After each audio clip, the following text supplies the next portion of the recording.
Good morning everybody. একাদশ শ্রেণীর ছাত্রছাত্রীদের জন্য আজ আমি যে বিষয়টা নিয়ে আলোচনা করব সেটা হচ্ছে বোরন।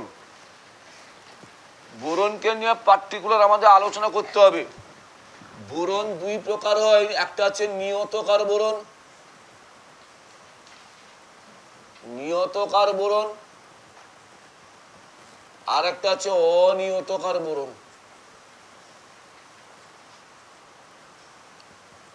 অনিয়তকার বোরন, দেখো নিয়তকার বোরনটা কিন্তু কেমিক্যালি ইনঅ্যাক্টিভ, মানে নিয়তকার বোরন হচ্ছে কোনো রাসায়নিক বিক্রিয়া করতে পারে না, সে অ্যাসিড কিংবা ক্ষার দ্বারা আক্রান্ত হয় না। তাহলে আমাদের যাবতীয় যা কিছু পড়তে হবে সব অনিয়তকার হচ্ছে নিয়নের উপর পড়তে হবে, এরা কেমিক্যালি প্রচণ্ডভাবে অ্যাক্টিভ। তো নিয়তকার বোরনের প্রথমে আমরা যেটা পড়বো সেটা হচ্ছে অ্যাসিডের সাথে বিক্রিয়া। অ্যাসিডের সাথে বিক্রিয়া,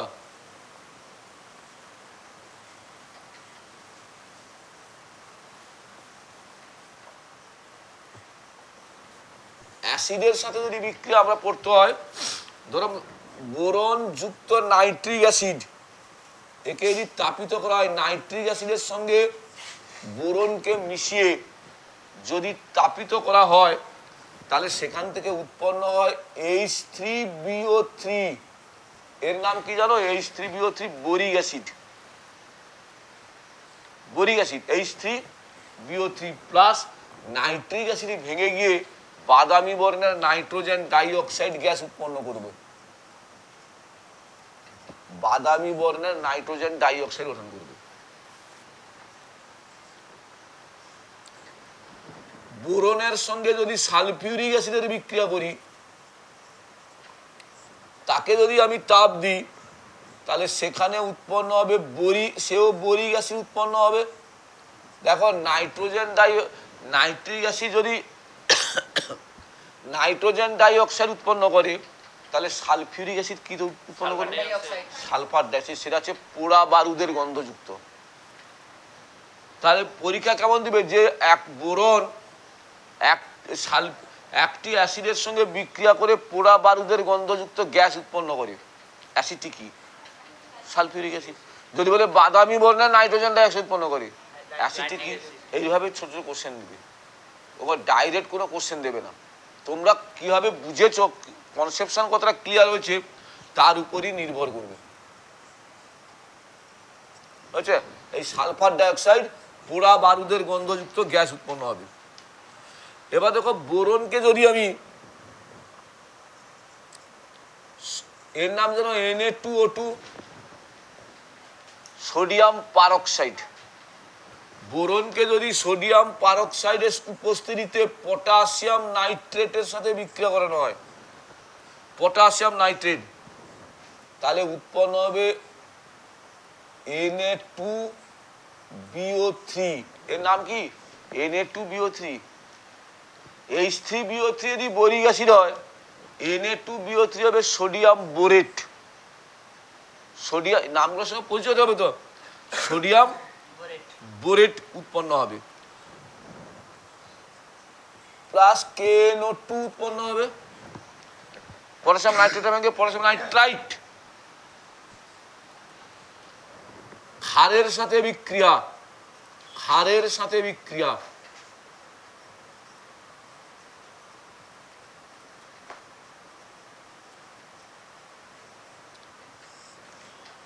বোরনের সাথে যদি কস্টিক সোডার বিক্রিয়া করা হয়, কস্টিক সোডা মানে কি গো? Sodium hydroxide. 500 ডিগ্রি সিতে যদি উত্তপ্ত করা হয়, তাহলে উৎপন্ন হয় সোডিয়াম বোরেট যুক্ত হাইড্রোজেন গ্যাস। এইটা থেকে একটা মাল্টিপল চয়েসে কোশ্চেন পড়ে, জানো তো ইন্দ্রনীল? কোশ্চেনটা এইরকম, এমন একটি অধাতুর নাম লেখো যে ক্ষারের সাথে বিক্রিয়া করে হাইড্রোজেন গ্যাস তৈরি করে। তাহলে কি হবে? স্যার নিয়তকার বোরন না অনিয়তকার বোরন? কারণ নিয়তকার বোরন হচ্ছে কেমিক্যালি ইনঅ্যাক্টিভ। হলো, নেক্সট যাচ্ছি। দেখো কে সুস্মিতা, বুঝতে পারছিস? শুধু মিথ্যা কথা। নন্দিনী, হ্যাঁ ভয়ঙ্কর হবে। বোরনের সাথে যদি ফ্লোরিনের বিক্রিয়া করানো হয় কি হবে? ফ্লোরিন না, এখানে উৎপন্ন হবে BF3 বোরন ট্রাইফ্লুরাইড, এরকম একটা যৌগ উৎপন্ন হবে, বোরন ট্রাইফ্লুরাইড। লোহিত তপ্ত বোরনের উপর দিয়ে যদি স্টিম চালনা করা হয়, স্টিম, তাহলে কি হবে? স্টিম, এটা কিন্তু স্টিম, যদি আমি স্টিম চালনা করি তাহলে কি উৎপন্ন হবে? বোরন ট্রাইঅক্সাইড 2B2O3 যুক্ত হাইড্রোজেন গ্যাস লিবারেট করবে। হলো? বোরনকে যদি নাইট্রোজেন গ্যাস পূর্ণ জারের মধ্যে প্রবেশ করি তাহলে মানে লালাভ শিখা সহ বোরন নাইট্রাইড উৎপন্ন হবে, BN, বোরন নাইট্রাইড।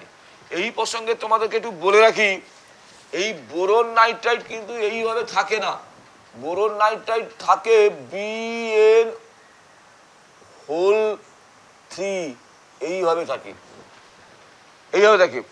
এই বোরন নাইট্রাইডকে বলা হয় অজৈব গ্রাফাইট। কি বলা হয়? বোরন নাইট্রাইডকে। আবার কেউ কেউ বলে অজৈব বেনজিন, কারণ এর গঠনটা কেমন দেখো, এর গঠনটা আছে এরকম, BN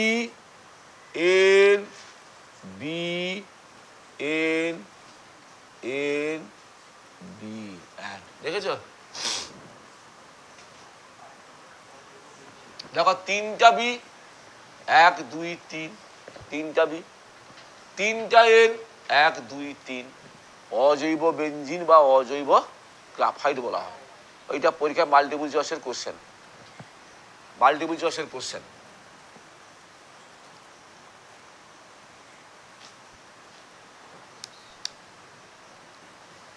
বর্ষা তুলেছ?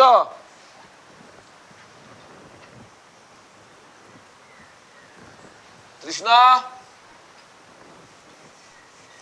এবার দেখো বোরনকে যদি আমি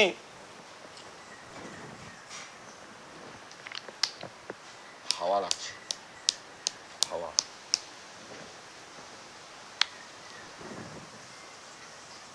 বোরনকে যদি আমি পটাশিয়াম হাইড্রোক্সাইডের সাথে বিক্রিয়া করি, পটাশিয়াম হাইড্রোক্সাইডের আরেক নাম কি গো? 773 ডিগ্রি সির ঊর্ধ্বে যদি আমি বিক্রিয়া করি, গ্রেটার দেন চিহ্ন যদি, তাহলে সেখানে উৎপন্ন হবে পটাশিয়াম বোরেট। কি বললাম? যুক্ত হাইড্রোজেন গ্যাস লিবারেট করে। সালফিউরিক অ্যাসিডের সঙ্গে বিক্রিয়া আমি অলরেডি আলোচনা করেছি, নাইট্রিক অ্যাসিডের সঙ্গে বিক্রিয়া আমি অলরেডি আলোচনা করেছি।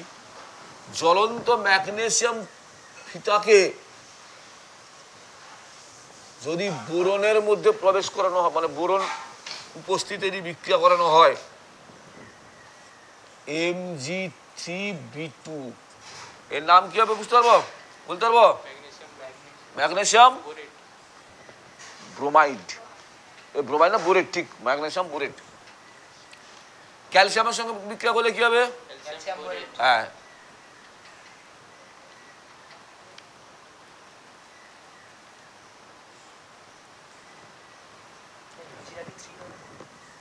Mg3 তো করেছি, এটা তো Mg3 2B।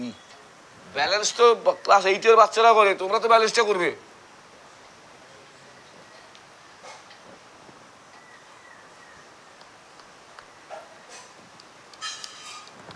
এবার দেখো বোরনকে যদি কার্বনের সঙ্গে বিক্রিয়া করানো হয় 2772 ডিগ্রি সির ঊর্ধ্বে, তাহলে উৎপন্ন হয় B4C, বোরন কার্বাইড। বোরন প্রচন্ড শক্ত পদার্থ, তোমরা জানো বোরন কার্বাইডে হীরককে কাটা হয়। হীরককে কাঁচ দিতে কাটা যায় না, কাঁচকে কে কাটে? হীরককে কাটে বোরন কার্বাইড। তার মানে হীরকের চেয়েও শক্ত বোরন কার্বাইড। কিভাবে তৈরি হয়?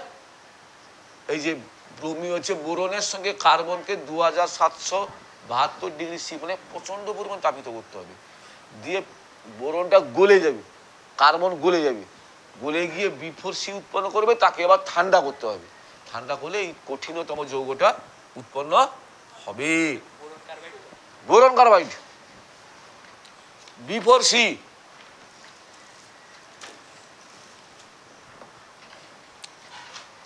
এই গেল আমাদের বোরনের উপর রাসায়নিক বিক্রিয়া। তোমরা ততক্ষণ এটা দেখতে রাখো, ভালো করে ফলো করো, বন্ধুদের মধ্যে বেশি বেশি করে শেয়ার করতে বলো, সাবস্ক্রাইব করতে বলো। পরবর্তীতে আমি অর্থবরিক অ্যাসিড নিয়ে আলোচনা করব।